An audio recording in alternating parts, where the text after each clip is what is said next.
नमस्कार दोस्तों, आप सभी का फिर से एक बार स्वागत है सिकल सेल के इस महाराष्ट्र वीक में। नेस्को द्वारा आयोजित इस वीक में आज का चौथा दिन है और आज हमारे साथ उपस्थित है डॉक्टर परीकी पांडला श्रीदेवी जी। मैम, आपका बहुत बहुत स्वागत है। नमस्कार थैंक यू। गौतम जी। मैं थोड़ा सा परिचय दे दूं मैम का। हमारे मैम है associate professor and head of the department of biotechnology, central tribal university of Andhra Pradesh, जिसे CTUAP कहते हैं।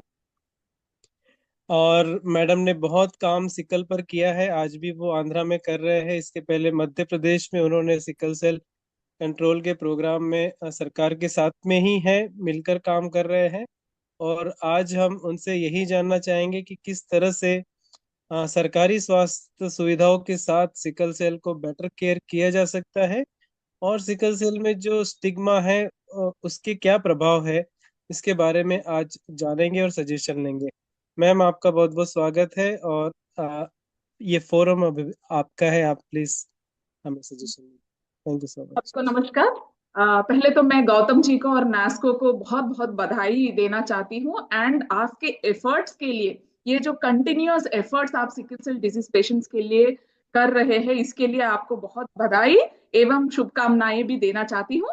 क्योंकि धन्यवाद मैम। मैं तो गौतम जी से और नास्को से जुड़ी हुई हूँ स्टार्टिंग से। आई थिंक फर्स्ट एनिवर्सरी से पहले से ही मैं जुड़ी हुई हूँ। और जी। तब से मैं जानती हूँ इन्होंने कैसे शुरू किया है ये चीजें। कैसे एक एक को जैसे एक दिन बांधते हुए जाके अभी हम लोग का नास्को को ग्लोबल लेवल पर रिप्रेजेंट करने जा रहे हैं और बहुत सारे अपना आवाज सुनाए। एंड इसकी वजह से क्या इतना जल्दी मैंने किसी और डिजीज फोरम में इतना जल्दी चेंज नहीं देखा जिसमें जिसने मैंने सिकल सेल डिजीज में देखा है। मैं खुद भी काम कर रही हूँ, मुझे पता है, मगर इनका जो काम है पूरा मिनिस्ट्री ऑफ ट्राइबल अफेयर्स और गवर्नमेंट ऑफ इंडिया को एक आइडिया दिया कि इतने सारे पेशेंट हैं एंड इनका जो पेन है इनको सुनाया जाए, इनको सुनिए और इनके लिए कुछ करिए। इनका जो आवाज था, because he is also a care taker and बहुत सारे तब तक ही इनके पास सिकल सेल पेशेंट्स के ग्रुप्स थे, तो इनका आवाज सुनाया दिया जाए। ये जो आइडिया था वो आइडिया से लेके काम करते हुए इन्होंने आज एक मुकाम पर पहुंचा है। जहां अभी लास्ट 1 ईयर में सिकल सेल मिशन ही स्टार्ट कर दिया है इंडिया में। तो ये एक एक दिन का काम नहीं, इनका जो एक नए आइडिया से वीडियोस हो, टॉक शोज हो और एक्सपर्ट्स को लाना हो, उनसे उनका राय लेना होता, जो नेतृत्व है, इसको मैं बहुत सराहना, ये बहुत ही सराहनीय है, बधाई पात्र है और इनको शुभकामनाएं भी मैं देना चाहती हूँ। इससे मैं अपना टॉक शुरू करती हूँ। पहले तो मैं सोच रही हूँ कि जितने भी लोग जुड़े हुए हैं इधर केयर टेकर होंगे या पेशेंट्स होंगे करके, मैं सोच रही हूँ इसी इसी वजह से मैं इसी क्रम में हमारा काम को आपको बताना चाहती हूँ। पहले तो मैं एक असिस्टेंट प्रोफेसर जैसे काम की थी। मैं हैदराबाद सेंट्रल यूनिवर्सिटी से PhD की हूँ मॉलिकुलर बायोलॉजी में। फिर मैं असिस्टेंट प्रोफेसर ज्वाइन की थी Indira Gandhi national tribal university. मैं एक बात क्यों बता रही हूँ आपको बताऊंगी। जब मैंने ज्वाइन किया, मेरा PhD और मेरा पोस्ट डॉक था pure molecular biology, sophisticated molecular biology techniques को यूज करना। जब मैं ट्राइबल यूनिवर्सिटी में ज्वाइन की, मेरा बिल्कुल ही मैं सोचने लग गई। 1 साल मैंने कुछ नहीं किया, मैं ओनली टीचिंग कर रही थी। हम टीचर का एक काम तो होता है टीचिंग करना, बट मैं सोचते रह गई कि मैं रिसर्च किस काम पर करूं। फिर मैंने शुरू किया था, मैंने सोचा कि ये एक ट्राइबल यूनिवर्सिटी है, आसपास के लोग उधर अमरकंटक में, Indira Gandhi national tribal university Amarkantak में है, अनूपपुर डिस्ट्रिक्ट मध्य प्रदेश में। उधर जैसे ही आप यूनिवर्सिटी के बाहर निकलते हो कुछ भी नहीं था, ओनली ट्राइबल एरिया था। हमारे लोग जो थे ओनली ट्राइबल पीपल थे। तो क्यों ना इनके हेल्थ इश्यूज पर काम करूं करके मैंने सोचा और मैंने अपना काम शुरू किया। और कैसे काम शुरू किया, पहले तो मैं देख कर आती हूँ। मेरे मेरे जो स्टूडेंट्स हैं, इनको ऐसा एजुकेशन में कभी नहीं दूंगी जो कि वो लैब, ओनली लैब में रहे, मॉलिकुलर बायोलॉजी टेक्निक्स ही करे, ऐसे नहीं। ये लोग बाहर निकलेंगे और बाहर का सफरिंग्स, क्या सफरिंग्स है, लोगों का क्या प्रॉब्लम्स है, इनको देखना चाहिए। बायोटेक्नोलॉजी ओनली टेक्नोलॉजी करने के लिए नहीं, टेक्नोलॉजी को कैसे यूज करना, बायोलॉजी और टेक्नोलॉजी को यूज करके एप्लीकेशन अपने लोगों तक कैसे पहुंचाना, इसका काम करना बहुत ही इंपॉर्टेंट है करके मैंने सोचा। और एक रिसर्च मेथोडोलॉजी छोटे छोटे प्रोजेक्ट्स के माध्यम से मैंने उनको ट्राइबल एरियाज में भेजा। तब मैं जब lifestyle diseases like diabetes, heart diseases पर काम कर रही थी, और उसका डेटा, और पीसीओडी से जो कि बहुत ही कॉमन है गर्ल्स में, इस पर जब मैं काम, इसके वजह से बहुत रिप्रोडक्टिव हेल्थ इश्यूज आते हैं। अगर आपको कहीं मुझे रोकना है रोक सकते हैं, पूछ सकते हैं, ऐसे मत सोचिए कि मैं बोलते जाऊंगी और आप सुन रहे, ऐसा नहीं है। आपको जहां रोक के मुझे कुछ पूछना है तो आप पूछ लीजिए एकदम। ये हम लोग का टॉकिंग इंटरफेस सोचिए, ठीक है। तो फिर तब मुझे पता चला कि ट्राइब्स में एक सिकल सेल डिजीज करके जन्युवाहक, तो जो हेरिडिटरी डिजीज है ये होता है, एंड ये उधर अनूपपुर डिस्ट्रिक्ट के ट्राइब्स में कुछ ज्यादा ही है करके मुझे पता चला। तब जाके मैंने एक प्रोजेक्ट लिखा था आईसीएमआर को कि इस पर काम करना जरूरी है। एंड हमें मिला, तभी वही टाइम पे आईसीएमआर भी इस पर फोकस कर रहा था। तो शी डिवीजन के बोंता बी बाबू के नेतृत्व में 6 ट्राइबल डिस्ट्रिक्ट में पूरा सिकल सेल बेल्ट जो है इंडिया का, जिसमें गुजरात है, कर्नाटका है, आंध्र प्रदेश है, मध्य प्रदेश है, राजस्थान है, एक टास्क फोर्स प्रोजेक्ट शुरू किए जिसमें हमने ट्राइबल्स पर काम करना शुरू किया। इसमें हमने क्या किया, ये पूरा नेतृत्व लिए थे बोंता बाबू सर, जिन्होंने सोचा कि देखो, जो अर्बन एरिया में पेशेंट्स रहते हैं, केयर गिवर्स रहते हैं, उनको तो समझ में भी आता है, डॉक्टर के पास चले भी जाते हैं और डिजीज को समझेंगे भी। उनका केयर टेकर जब समझेगा, बच्चे को अच्छा केयर देगा ही।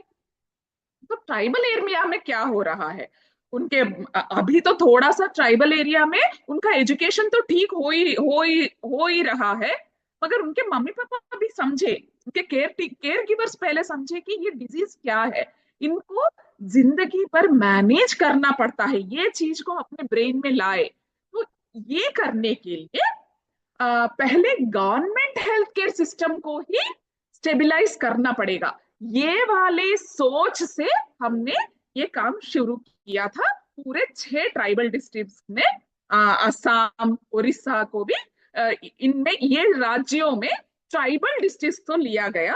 एंड पहले हमने 1 साल लिया ओनली समझने में कि इधर सिकल सेल डिजीज पेशेंट्स कितने हैं, उनको क्या केयर मिल रहा है, उधर के मेडिकल ऑफिसर्स को क्या नॉलेज है, और क्या मेडिसिन दे रहे हैं, क्या वो डिजीज को समझ पा रहे हैं, और उसके बाद किस तरह के सिम्टम्स है, और नॉलेज। जब एक टीचर जो की रोल जो प्ले करते हैं विलेजेस में, ट्राइबल विलेजेस में, जैसे ट्रेडिशनल हीलर्स हो, गुनिया, जो आप गुनिया बोलते हो, गुनिया हो, वो समझते हैं क्या सिकल सेल डिजीज को, अगर समझ रहे तो किस तरह का मेडिसिन दे रहे हैं, और उनका नॉलेज लेवल क्या है, वो कितना डिजीज को समझ रहे हैं, ये चीज को हम समझने में 1 साल हमने पूरी, देखो, अगर हम लोग वो टाइम ना देते और अपना काम शुरू कर देते तो हम लोगों को कभी सक्सेस ना मिल पाता। पहले हम उसको समझे कि ये डिजीज को ये लोग कितना जानते हैं, उसके बाद उस पर एक रिपोर्ट बनाया, फिर एक रैपिड स्क्रीनिंग करके देखा। जो पहले का रिपोर्ट था आईसीएमआर का, ऑलरेडी एक रिपोर्ट था कि 0.7% ट्राइबल डिस्ट्रिक्ट्स में है, मगर हमने देखा कि 8% से ज्यादा है। और आपको हैरानी होगा, पता लगा के कि 1.8 भी एक प्लेस में हमें मिला, 2% भी हमें मिला, और 4% भी मिला। ये हमें बहुत हैरानी की बात हुई कि अच्छा, इतना इतना सिकल सेल डिजीज का अभाव जो बोलते हैं, मैं एक्चुअली तेलुगु बेल्ट से हूँ, कुछ कुछ हिंदी बातें रॉन्ग भी हो सकते हैं, आई एम सॉरी। तो इतना अभाव है करके हमें पता चला। फिर उसके बाद हमने क्या किया, गवर्नमेंट हेल्थ सिस्टम में क्या आशा जानती है, एएनएम इसका डायग्नोसिस जानती है, या पीएचसी में मेडिकल ऑफिसर इसका डायग्नोसिस जानते हैं, लैब टेक्नीशियन को कुछ डायग्नोसिस टेस्ट पता है, और ट्रीटमेंट को कहाँ भेजना है इनको पता है क्या, हमने पता लगाया। उसके बाद हमने लेटर लिखा डिस्ट्रिक्ट एडमिनिस्ट्रेशन और डिस्ट्रिक्ट हेल्थ सिस्टम को कि देखो, इतना ही नॉलेज है जो कि बहुत ही कम है, मगर सिकल सेल पेशेंट बहुत बहुत सफर कर रहा है। ऑलमोस्ट आप गौतम जी से बात करिए, उनको तो ऑलमोस्ट हर दिन एक पेशेंट का फोन आ ही जाता है कि इधर एक पेशेंट गुजर गए, उधर एक केयर गिवर बहुत सफर कर रहे हैं, उनको ट्रीटमेंट नहीं मिल रहा है, इनको मेडिसिन नहीं मिल रहा है, इनको ब्लड ट्रांसफ्यूजन चाहिए। वो कितना, कितना फोन आते होंगे आप सोचिए। ये मैंने मध्य प्रदेश में भी देखा कि ये इतना प्रॉब्लम हो रहा है करके, हमने मध्य प्रदेश में भी देखा। फिर हमने क्या किया, district administration and district health system को पहले लिया एंड उनको लेटर्स लिखा कि इस पर काम करना बहुत जरूरी है। इसके लिए पहले हमने ट्रेनिंग दिया आशा लोगों को कि सिम्टोमैटिक सिम्टम्स के आधार पर पहले पेशेंट को एएनएम को भेजना है, एएनएम के पास भेजना है। तो उनको आशा को पहले ट्रेनिंग की दिया, और सिम्टम के आधार पर वो भेजे एएनएम के पास। फिर हमने एएनएम का ट्रेनिंग दिया सॉल्युबिलिटी, सिंपल सॉल्युबिलिटी टेस्ट पर, जबकि अब तो बहुत सारे किट्स आ गए हैं, हमने सिंपल सॉल्युबिलिटी टेस्ट सिखाया उनको। उसके बाद सॉल्युबिलिटी टेस्ट करके अगर पॉजिटिव है उसको पीएचसी भेजा जाए, क्योंकि पीएचसी, देखो ट्राइबल एरिया में बहुत बड़ा प्रॉब्लम होता है एक्सेसिबिलिटी। क्यों पेशेंट नहीं जाना चाहता है, कोई भी अपना स्वास्थ्य क्यों नहीं देखना चाहता है?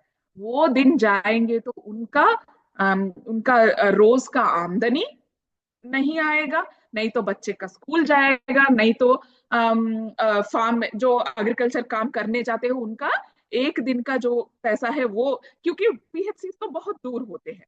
तो ये एक्सेसिबिलिटी अगर पॉजिटिव है तो ही जाए, तो अगर पॉजिटिव आया तो पीएचसी भेज दे, किसी एक दिन वो बंदा देख के वो पीएचसी चले जाए।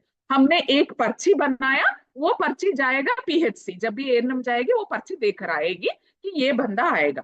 फिर उनका ब्लड ब्लड ब्लड लिया जाएगा, तभी ब्लड लिया जाएगा। तब तक वो जो सॉल्युबिलिटी टेस्ट था, एक फिंगर प्रिक का हमने यूज किया था, जो डेवलप हुआ था गुजरात में पहली बार। तो वो उधर से हमने वो सॉल्युबिलिटी टेस्ट को लिया था, जो 20 माइक्रोलीटर, बहुत ही कम खून। उसके बाद उसको लेके लैब टेक्नीशियन को हमने एक रेफरल डायग्नोस्टिक लैबोरेटरी, हमारे लैबोरेटरी में उनको पूरा ट्रेनिंग दिया गया। अगर कोई पेशेंट पॉजिटिव आए तो उनका जांच कैसे करना है, उनको इलेक्ट्रोफोरेसिस टेस्ट सिखाया गया। एंड अगर उसमें भी वेरिएंट पॉजिटिव आए, एएसएसएस, सो डिफरेंट स्ट्रेट है या सिकल सेल डिजीज पेशेंट है, उसको मेडिकल ऑफिसर के पास भेजा जाए। मेडिकल ऑफिसर उनको मेडिसिन देंगे। एंड इसके लिए हमने एडवोकेसी एफर्ट किया था डिस्ट्रिक्ट एडमिनिस्ट्रेशन के साथ कि कंपलसरी हाइड्रोक्सी यूरिया का एंड फोलिक एसिड का जो सप्लाई चेन है उसको ना रोक पाए, एंड वो चलता रहे। एंड वो आज भी सक्सेसफुल है, हाइड्रोक्सी यूरिया अभी चल रहा है क्योंकि पेशेंट जा रहा है उधर। एवरी 1 मंथ का उनको ये मेडिसिन मिल रहा है। फिर हमने फार्मासिस्ट लोगों को, मेडिकल ऑफिसर को ट्रेनिंग दिया था आईसीएमआर ने, डायरेक्ट हमने नहीं दिया, डायरेक्ट आईसीएमआर ने ट्रेनिंग दिया कि कैसे मेडिसिन, पेडियाट्रिक डोज कितना होता है, अडल्ट डोज कितना होता है, ये ट्रेनिंग दिया गया। फिर फार्मासिस्ट को भी बोला गया कि उनको क्या क्या करना है, क्या नहीं करना है, एंड कितना डोसेज देना है, ये सबका ट्रेनिंग दिया गया। तो इस तरह एक रेफरल सिस्टम, एक कॉम्प्रहेंसिव केयर सिस्टम को डेवलप किया गया, एंड ये सक्सेसफुल रहा। ये सब कंपोनेंट्स को हमने एक क्या बोलते हैं, एक प्रोटोकॉल करके हमने डिसेमिनेशन किया। एंड इसको, ये प्रोटोकॉल को हमने दिया था ministry of tribal affairs, government of India को दिया गया था, नास्को को भी हमने इसमें, नास्को ने हमें इसमें बहुत हेल्प किया था।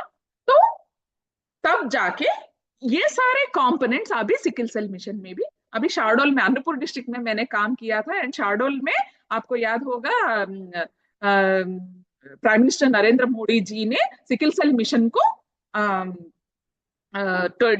जून 2023 में इसको सिकल सेल मिशन को स्टार्ट किया। एंड इसमें जो कंपोनेंट्स है, बहुत सारे कंपोनेंट्स हमारे टास्क फोर्स के आधार पर लिया गया था। तो ये हमारा एक अचीवमेंट था। एंड मध्य प्रदेश में मैं तो बहुत खुश हूँ, अभी मैं मध्य प्रदेश में नहीं हूँ, मगर वो वाला जो चेन है वो अभी भी चल रहा है। फिर मैं हम लोगों ने इसको डिस्ट्रिक्ट लेवल पर, स्टेट लेवल पर करने का सोचा, मगर इससे पहले मैं एसोसिएट प्रोफेसर बन के इधर आ गई हूँ आंध्र प्रदेश में। अभी आंध्र प्रदेश में मैं क्या कर रही हूँ, इधर अरक्कू करके है एएसआर डिस्ट्रिक्ट, जहाँ बहुत सारे ओडिया, वो उड़ीसा और आंध्र प्रदेश का बॉर्डर है, जहाँ की बहुत सारे ट्राइबल, बहुत अंदर एकदम, मैं गई थी मैं अपना फील्ड एरिया में जाती रहती हूँ, बहुत एकदम अंदर पॉकेट एरियाज में रहते हैं अब हमारे पेशेंट। तो उनको अभी हम लोग, ये तो कॉम्प्रहेंसिव हेल्थ केयर, हेल्थ तो ये हेल्थ जो कॉम्प्रहेंसिव केयर मिलना है, मैनेजमेंट होना है, ये हो रहा है सिकल सेल मिशन के द्वारा भी हो रहा है। एंड अभी डिस्ट्रिक्ट एडमिनिस्ट्रेशन तो इतना बढ़िया, आंध्र प्रदेश में एक एक पेशेंट को 10,000 रुपीज का वो भी दे रहा है पेंशन, ताकि उनको अच्छा केयर मिले, न्यूट्रिशन मिले। तो ये सब हम लोग भी देख रहे हैं। बट इसके साथ बहुत ही इंपॉर्टेंट एस्पेक्ट पर हमें एक आईसीएमआर का टास्क फोर्स प्रोजेक्ट सेम बोंतावी बाबू जी के नेतृत्व में चल रहा है, वो है स्टिग्मा। स्टिग्मा रिडक्शन बहुत ही इंपॉर्टेंट है। क्यों बहुत इंपॉर्टेंट है?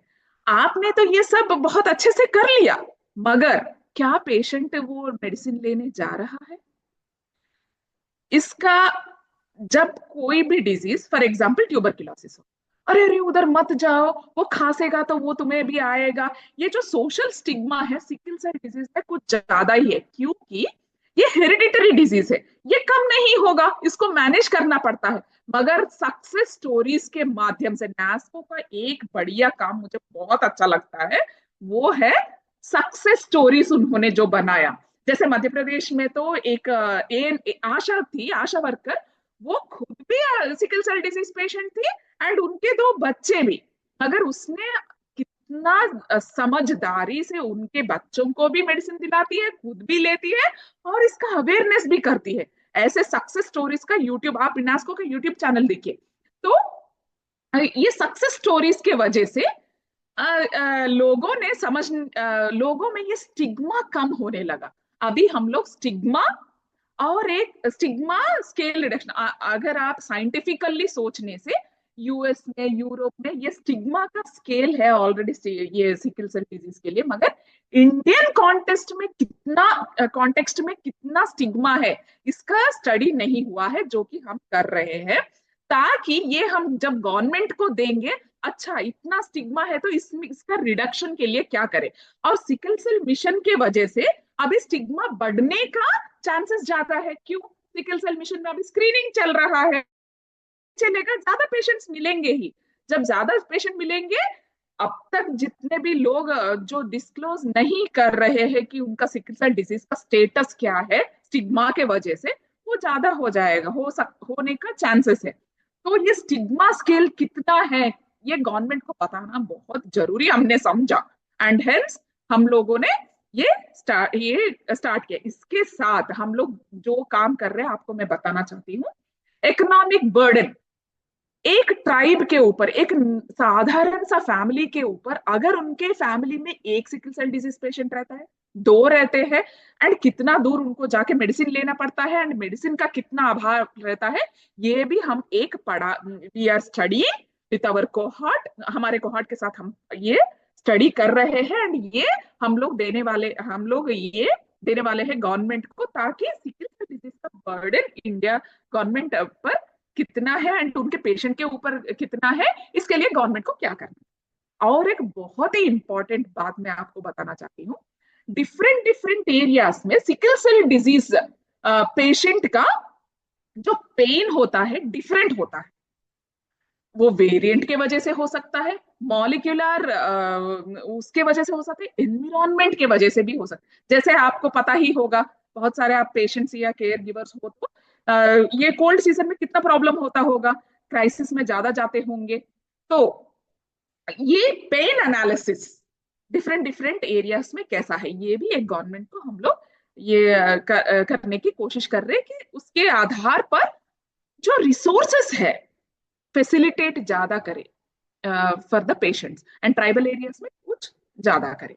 तो ये एक काम चल रहा है, और हम लोग ये पढ़ाई भी कर रहे हैं, अभी मैंने एक पेपर पब्लिश कर रहे हैं हम लोग, स्कूल गोइंग चिल्ड्रन पर कितना ये सिकल सेल डिजीज का वो बच्चे के ऊपर एजुकेशन का लॉस है, वो क्यों अपना नहीं जा पा रहा है, कर पा रहा है, या कितना एब्सेंटिज्म है, ग्रेड रिटेंशन है, इस पर भी हम लोग का काम चल रहा है।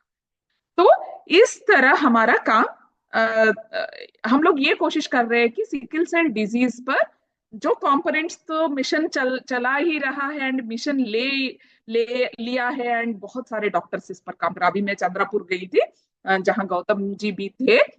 बहुत सारे साइंटिस्ट ऑल ओवर वर्ल्ड उन्होंने बुलाया था एंड किस तरह का काम चल रहा है उन्होंने बताया। मगर ये सब काम अपने देश में करने के लिए कितना स्टिग्मा है, कितना इकोनॉमिक लॉस है, ये भी पता लगाने का बहुत ही जरूरी है।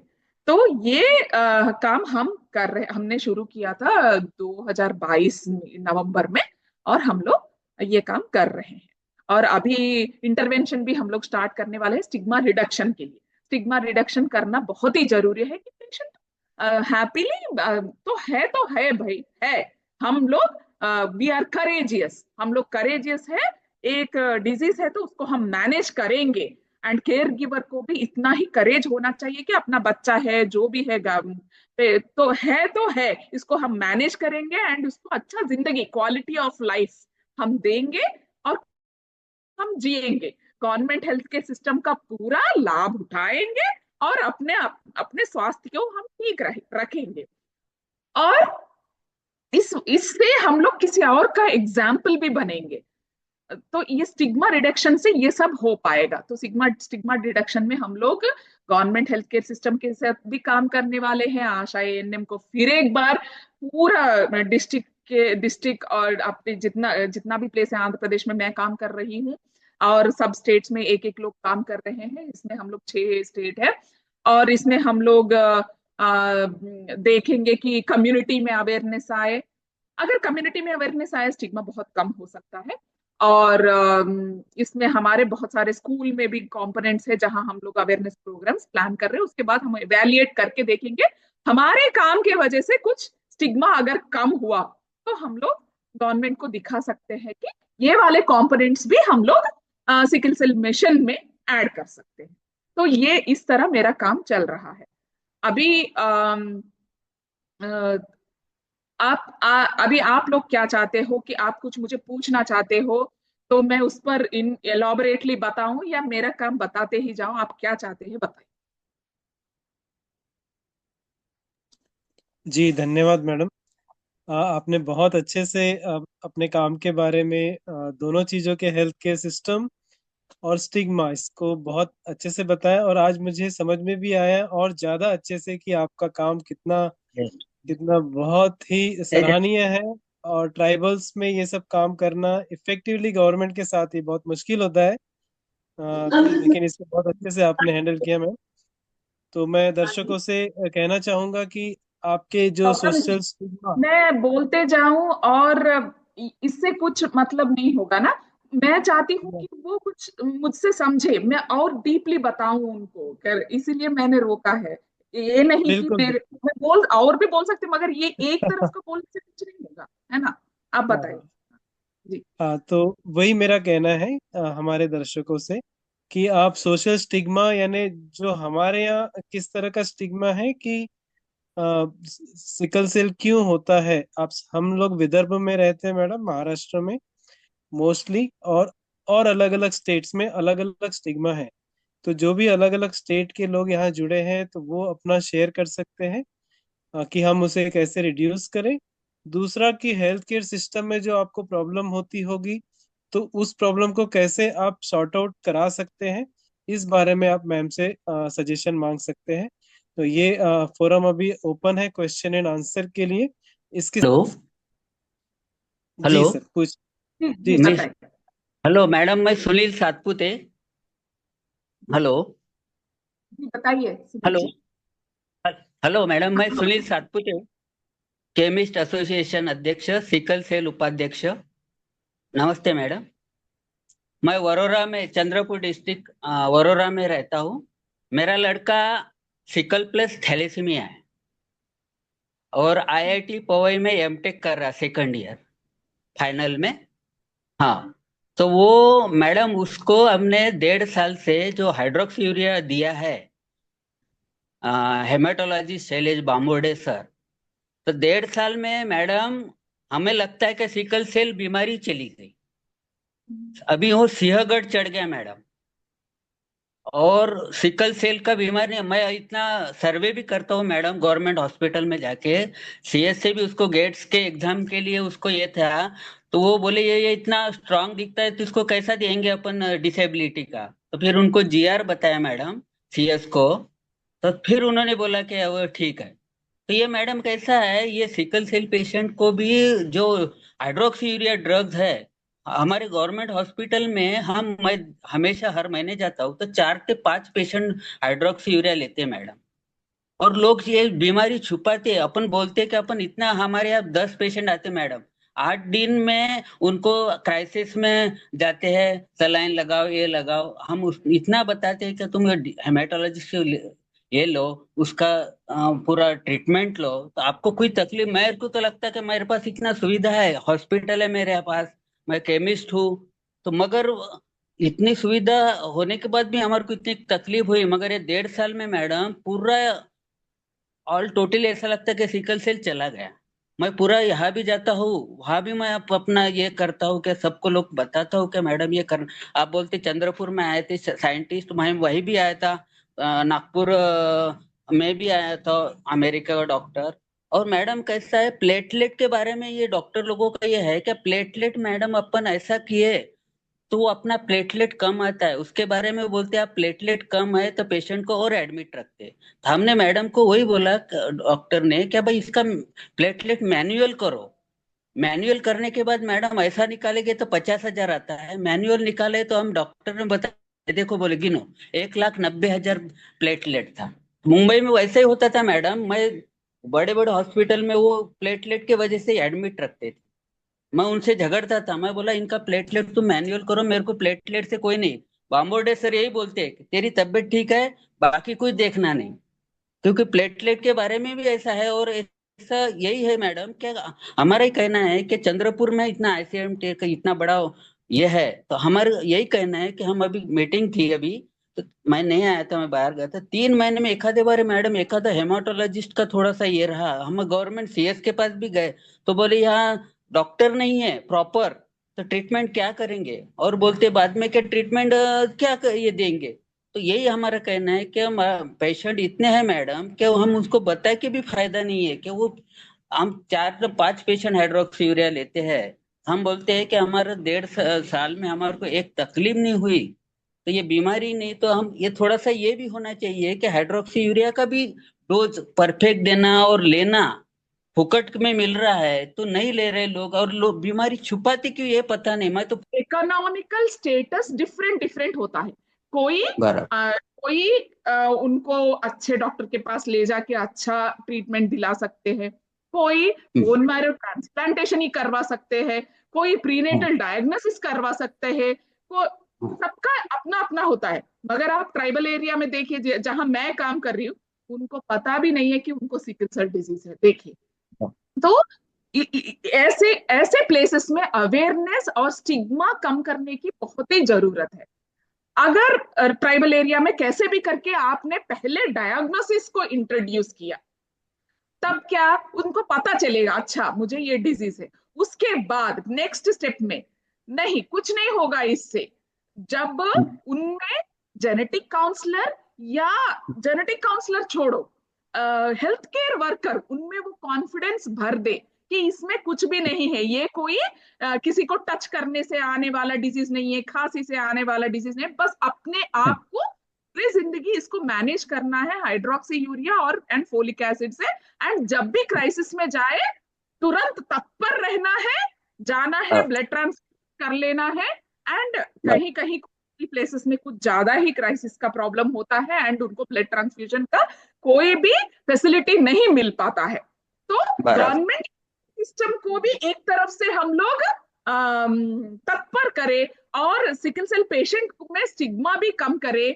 दोनों मिलकर काम करने से ही ये कम हो सकता है और हम लोग सिकल सेल डिजीज को पूरी तरह इंडिया से क्या ग्लोब से भी निकाल सकते हैं। मैं तो चाहती हूँ कि अभी गौतम जी पूरा वर्ल्ड घूम रहे हैं, अभी ललित जी और गौतम जी गए थे हम लोग को रिप्रेजेंट करने।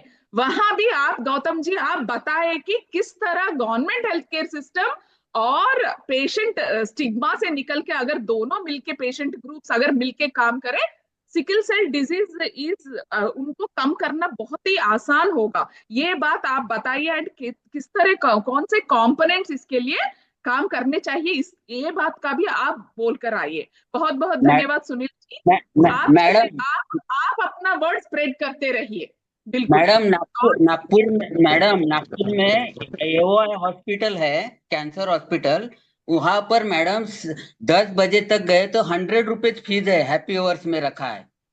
इतना सुविधा है मैडम। हम बोलते हैं, हम यहाँ से इतने पेशेंट को बोलते हैं कि नहीं, आप अपना वर्ड रखते रहिए पेशेंट्स को। आप भी बहुत अच्छा काम कर रहे हैं, हम भी करेंगे और गौतम जी नास को लोग भी करते रहेंगे। थैंक यू सो मच, धन्यवाद। Thank you. और कोई बात करना? Thank you madam Sunil ji. जी। Next question. गौतम सर, मुझे कुछ बात करना है। हाँ ये भी जी एक क्वेश्चन निशांत जी। जी निशांत जी बोलिए। सर, सबसे पहले मैं नास्को टीम उसका धन्यवाद करना चाहता हूँ, और साथ में संदीप मैम को भी धन्यवाद अदा करना चाहता हूँ कि वो इसमें आए हैं प्रोग्राम में। हेलो, आवाज आ रही है सर?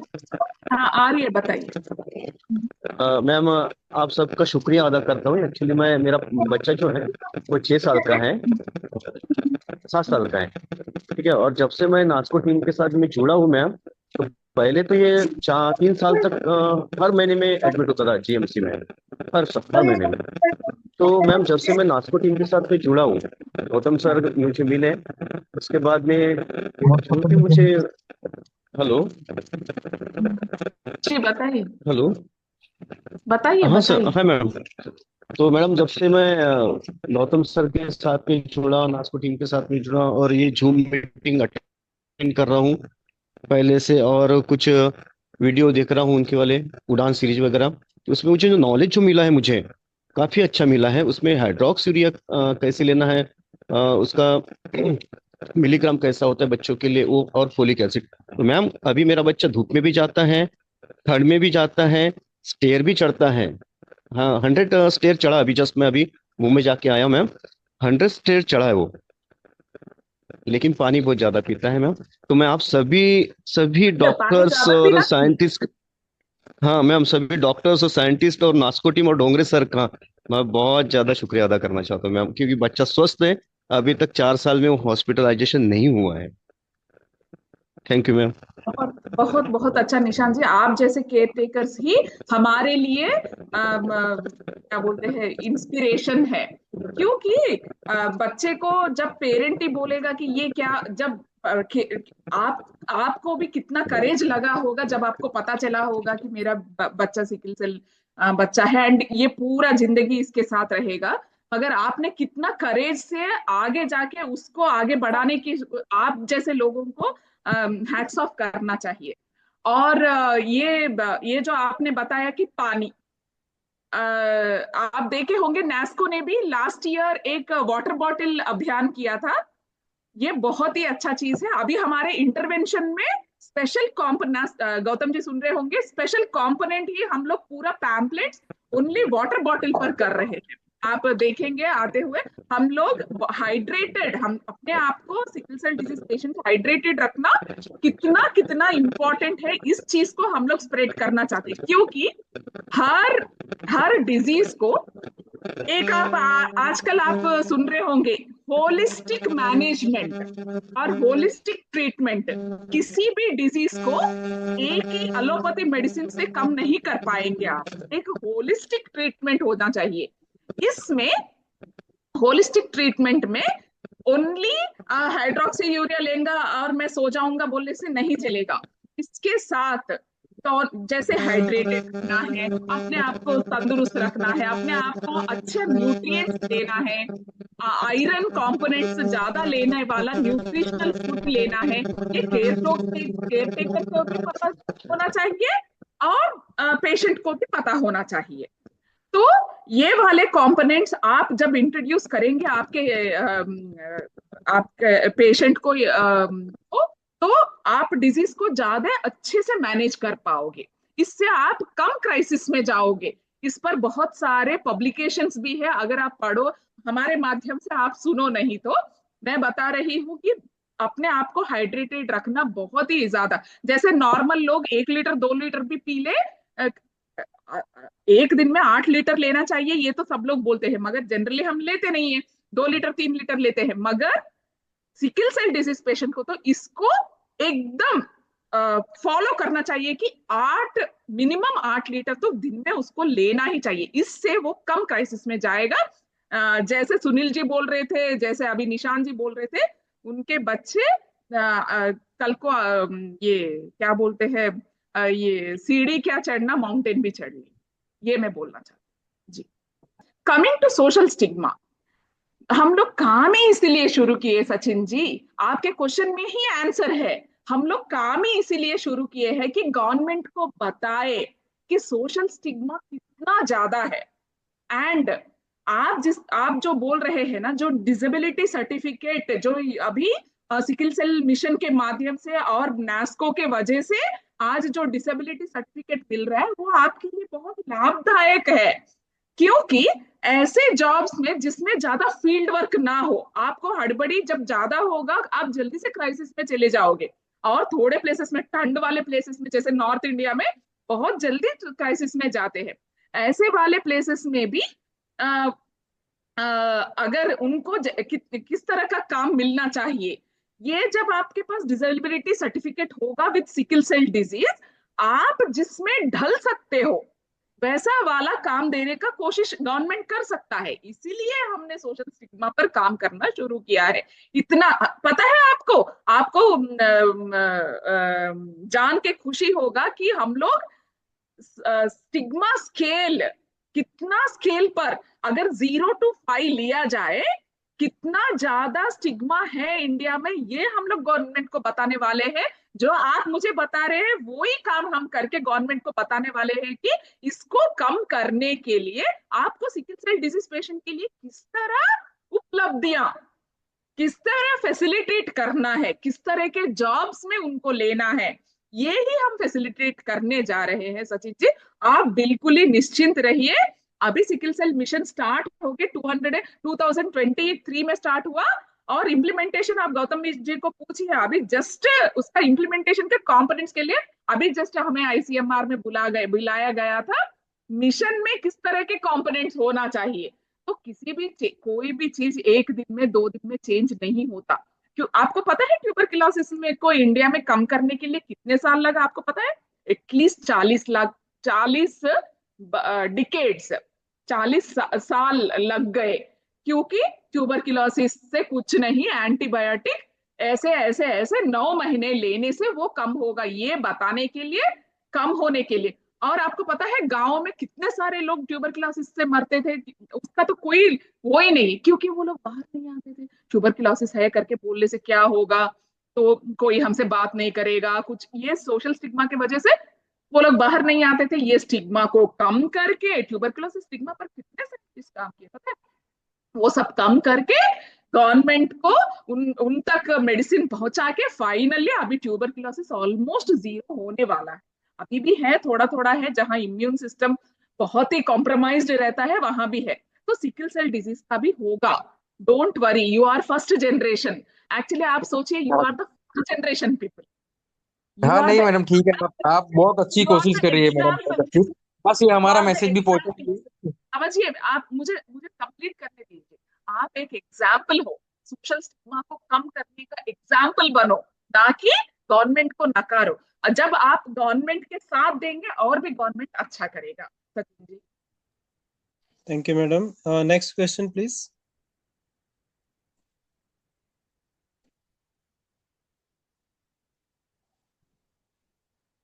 किसी के सवाल है कुछ?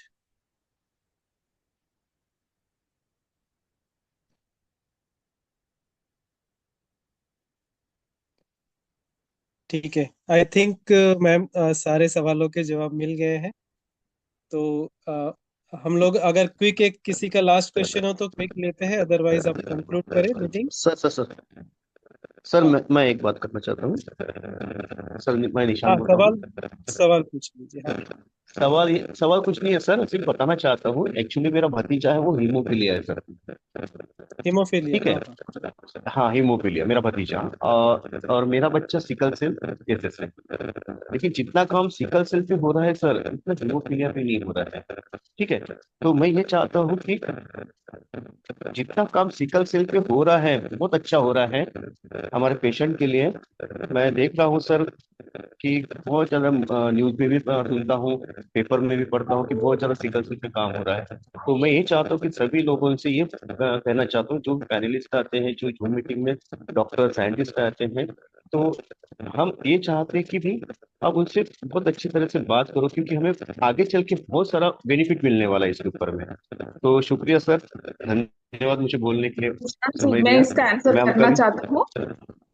निशांत जी, जैसे थोड़े बेल्ट है, जैसे सिकल सेल बेल्ट है इंडिया में, वैसे ही जैसे आप तेलंगाना में जाते हो, मैंने खुद देखा है Gautam ji, along with sickle cell disease haemophilia एक है, आप थैलेसीमिया देखिए, उधर आपको सिकल सेल डिजीज कम दिखेगा तेलंगाना में। अगर आप पूरा देखो तो थैलेसीमिया और हीमोफीलिया ज्यादा है, उसके लिए काम हो रहा है। तो एक्चुअली सिकल सेल डिजीज भी गवर्नमेंट को पूछते पूछते लेट ही हुआ है एक तरह से। तो ऐसा, अगर थैलेसीमिया पेशेंट्स, और एक बात भी है इसमें सोचिए, अभी जो पढ़ाई लिखाई एजुकेशन सिस्टम जो है बहुत इम्प्रूव हुआ है, पहले ये कम था। ये सब जेनेटिक डिजीजेस है, थैलेसीमिया जो है और हीमोफीलिया जो है, ये सब जेनेटिक डिजीजेस है। जेनेटिक डिजीजेस के ऊपर बहुत सारा अभी रेयर जेनेटिक डिजीजेस बोलते हैं ना, इस पर बहुत काम हो रहा है। गौतम जी, आपको दीपा भट्ट जी पता है ना, वो काम कर रही है रेयर जेनेटिक डिजीजेस पर, जो जिसमें ये हीमोफीलिया थैलेसीमिया ये सब आते जी। हैं। तो कितने पेशेंट्स हैं इंडिया में, उनके लिए क्या किस तरह का ट्रीटमेंट है, ये सब काम हो रहा है।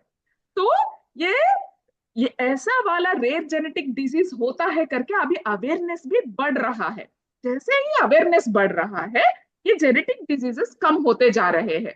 मगर सिकल सेल डिजीज जो है, ये कम नहीं हो पाया, क्योंकि ट्राइबल एंड रूरल एरियाज में ये ज्यादा है, जबकि अर्बन एरियाज में खूब अवेयरनेस है, बेटर अवेयरनेस है एक्चुअली। तो उधर एजुकेशन सिस्टम अभी इतना इम्प्रूव नहीं हुआ है, इसीलिए उधर अवेयरनेस कम है, and sickle cell disease patients और पैदा हो रहे के चांसेस ज्यादा है। तो उधर प्रीनेटल डायग्नोसिस ये सब कम है। अभी हम लोग को पता है प्रीनेटल डायग्नोसिस अभी 5th महीने में एक टेस्ट कर लेना है, एनटी एनटी एनटी स्कैन, फिर ये सब ऐसे हम करके डाउन सिंड्रोम ऐसे बच्चों को पैदा करना अभी कम किए हैं ना। तो ये जो है वो ट्राइबल बेल्ट में और रूरल बेल्ट में अभी हो नहीं पा रहा है, इसीलिए और पेशेंट ज्यादा ही है। हेंस गवर्नमेंट ने टेकअप किया है मिशन जैसे। समझ में आया? तो जब ये अवेयरनेस जो है रेयर जेनेटिक डिजीजेस पर अवेयरनेस ज्यादा हो जाएगा, और एजुकेशन सिस्टम के वजह से पता भी चल रहा है, ये काम होते जा रहा है अपने आप। तो based on the percentage government will take up as mission, ये आपको समझ। थैंक जी मैम, बहुत बहुत धन्यवाद। किसी का कोई क्वेश्चन है? Last big question.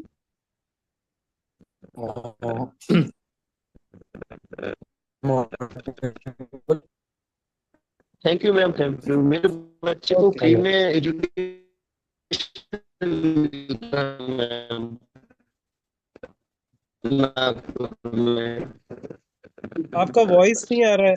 आपका हाँ, वॉइस चेक आवाज कीजिए, कार्ड लगा। आवाज ठीक है। आपकी आवाज नहीं पहुंच रही है। अगर आपने ईयरफोन लगाया तो वो निकाल दीजिए, शायद उससे आवाज। Hello, I am audible. हाँ, हाँ हाँ। बताएं। यस मैम, मेरा नाम अजिंक्य है, मैं महाराष्ट्र अमरावती से रहने वाला हूँ। तो बेसिकली मैम मेरा एक सवाल ऐसा था कि हम सिकल सेल को हम बेसिकली गरीबी पॉवर्टी से जोड़ते हैं, मतलब बहुत सारे लोग, एक स्टिग्मा ऐसा भी है कि जिनको सिकल सेल है वो गरीबी है, मतलब पॉवर्टी से लिंक करते हैं। तो आपका मुझे इस पे था ma'am, thank you so much. नहीं, बिल्कुल नहीं, बिल्कुल नहीं, ये बहुत गलत बात है कि ये गरीबी की प्रॉब्लम नहीं है। ये एक्चुअली क्या होता है, अगर मैं ट्राइबल बेल्ट में काम ही की हूँ तो मैं वो ही आंसर करना चाहूंगी। ट्राइबल बेल्ट में क्या होता है, अगर आप समझे तो इनब्रीडिंग ज्यादा होता है।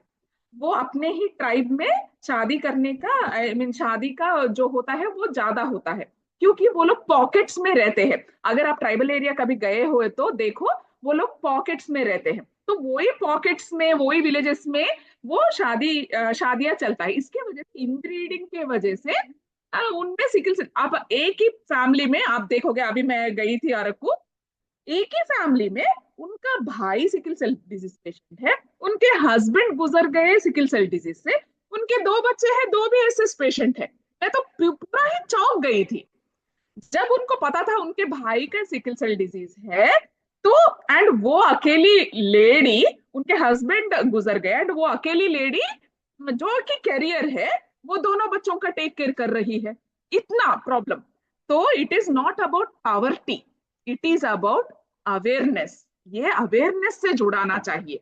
उनका एजुकेशन सिस्टम उधर तक नहीं पहुंचा कि वो जेनेटिक डिजीज है। अगर मैं अपने ही पॉकेट्स में अपने ही इनब्रीडिंग करूंगे, तो अपने ही लोगों में शादी करेंगे, तो ये जो डिजीजेस है और ज्यादा हो सकते हैं, जेनेटिक डिजीजेस हो रहे हैं, ये संक्रमित हो सकते हैं। इसका अभाव है। आप ऐसे सोचिए, ऐसा नहीं है कि ये पुअर डिजीज, ऐसा कुछ भी नहीं है। अर्बन एरिया में ज्यादा अच्छे से मैनेज हो रहा है, रूरल एरिया में और ट्राइबल एरिया में नहीं हो पा रहा है। एक सेकेंड। तो ये अर्बन एरियाज में बहुत अच्छे से मैनेज हो पा रहा है, ट्राइबल एरियाज और रूरल एरियाज में नहीं हो रहा। तो इसको सोशियो इकोनॉमिकली जुड़ाया गया है। ऐसा ऐसा नहीं है। अगर आप इकोनॉमिक बर्डन का जो स्टडी हम आपको दिखाने वाले हैं, आप चौंक जाएंगे, अर्बन एरियाज में ज्यादा बर्डन है। क्योंकि एक रूरल एरिया आदमी, ट्राइबल एरिया आदमी गवर्नमेंट हेल्थ केयर सिस्टम में भी जाके अपना लेने का कोशिश करेगा कि गवर्नमेंट हेल्थ केयर सिस्टम से अपना ब्लड ट्रांसफ्यूजन हो या मेडिसिन हो। अगर अर्बन एरिया में वो पूछने के लिए भी वो फील करेंगे कि मेरे पास तो बिल्कुल इतना तो है ही कि मैं मेरे अपने बच्चा को मैं संभाल पाऊं। और उस पर, उसके वजह से उनके ऊपर बहुत ज्यादा इकोनॉमिक बर्डन है। अगर आप ये हमारा जो स्टडी है आप देखोगे, हम लोग ये अर्बन, रूरल और ट्राइबल का जो कंपैरिजन कर रहे हैं, तो ये this is not about this is socio economic, but socio economic with education and awareness. तो आपको Gautam ji, am I right? Yes, madam, perfectly right. बिल्कुल। Any further question? Last question.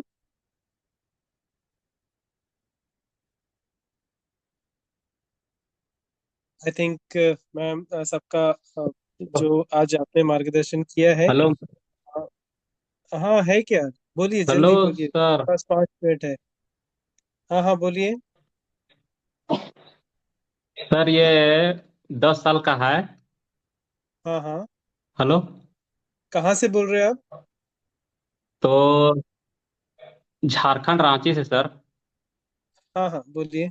Jharkhand Ranchi से बोल रहे हैं। तो सिकल सेल है इसका। तो 7 साल तक पूरा दर्द किया, उस 7 साल से थोड़ा दर्द कम हुआ। उसके बाद 1 साल से दर्द नहीं हुआ है, लेकिन शरीर मतलब कि अथी नहीं बन रहा है सर, खाली पतला दुबला है शरीर है। तो और वजन भी नहीं बढ़ रहा है। हाँ, मैं और आंसर ब्लड भी करती नहीं हूँ। बढ़ रहा है। गौतम जी, मैं आंसर करती हूँ। सुरेंद्र जी, अभी हम लोग एक स्टडी कर रहे हैं इसी के साथ, जी गौतम जी, क्योंकि हमारे पास कोहॉर्ट है। हम लोग ग्रोथ एंड डेवलपमेंट भी, स्टंटेड ग्रोथ हम लोग क्या किए हैं।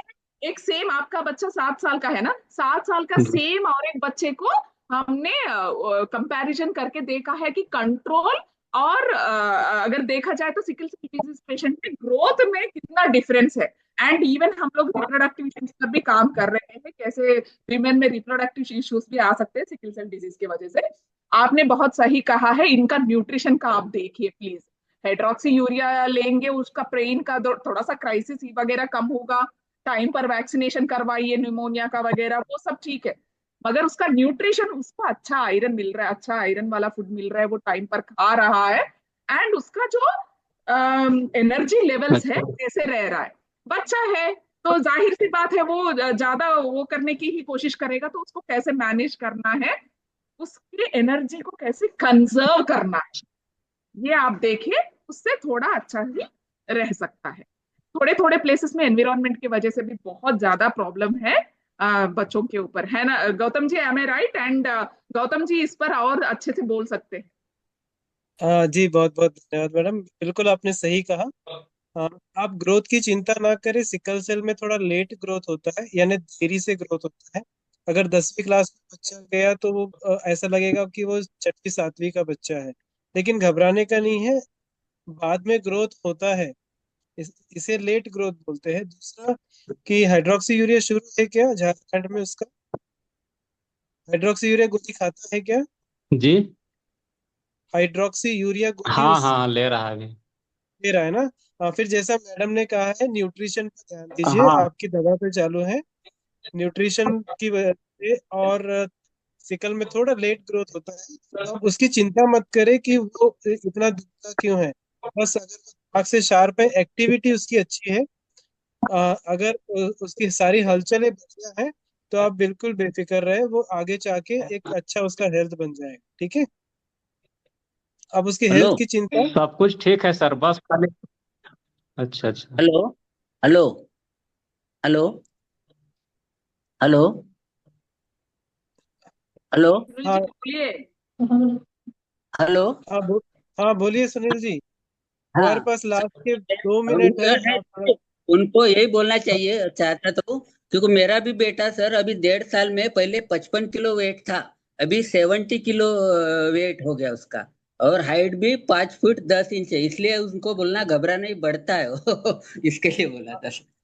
वही बोला, चिंता ना करे, छोटा हाँ हाँ कम ग्रोथ में थोड़ा सा होता है बचपन में। हाँ बाकी हाँ 15-17 साल के आसपास उसकी ग्रोथ हो जाएगी। ठीक है, हाँ हाँ। चलिए मैडम, हमारा बस दो अच्छा, अभी मिनट तो में 10 साल क्लोज होगा हुआ है तो। सर। जी, अभी 10 साल सिर्फ हुआ है, सिर्फ 10 साल है अभी। ब्लड हाँ वही हाँ, 7 8 9 9 तक रहता है सर, उससे ज्यादा नहीं बनता है। 9 अच्छा ब्लड है, कोई टेंशन मत लो। हाँ, ठीक है, 9 अच्छा है। अच्छा। ठीक और शरीर वही मतलब वजन वजन भी 21 22 23 तक रहता है, उससे अभी ज्यादा नहीं हुआ है अभी हीमोग्लोबिन 9 वजन। तक ही रहता है भैया, 9 तक ही रहता अभी है, 9 10 ठीक अभी है। 10, अभी वो 10 ही साल का है, ज्यादा चिंता ना करें। आपकी दवाई अच्छी जी चल रही है, मैडम ने जी जैसे जी। कहा है। न्यूट्रिशन यानी उसको अच्छा खाना दो, जिसमें फल, फ्रूट और ड्राई फ्रूट्स ऐसा कुछ थोड़ा सा इंक्रीज कर दो, उसका ग्रोथ आराम से बढ़ जाएगा, आप उसकी चिंता ना करें। डॉक्टर साहब को दिखाते रहिए। अच्छा अच्छा, क्या क्या खाना खिलाना है सर? क्या क्या दे सकते हैं खाने के लिए इसको अभी? मैम आप प्लीज बताइए।